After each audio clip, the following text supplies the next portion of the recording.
Dinas Pemuda dan Olahraga Kota Palembang bersama Persatuan Pelayang Seluruh Indonesia Kota Palembang menggelar Lomba Layang-Layang tahun 2022.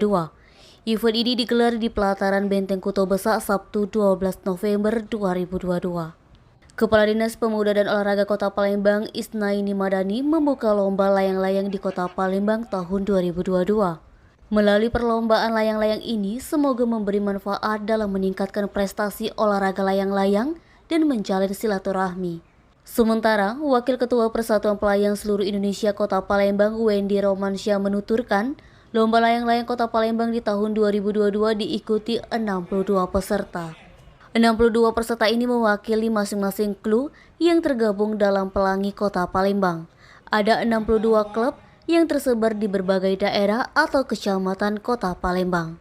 Lanjut Wendy, Lomba Layang-Layang Kota Palembang tahun 2022 digelar 12-13 November 2022.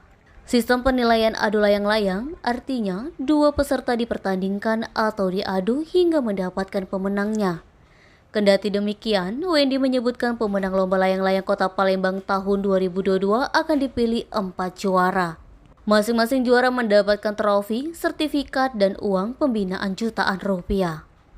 Nabang Sumek.co melaporkan.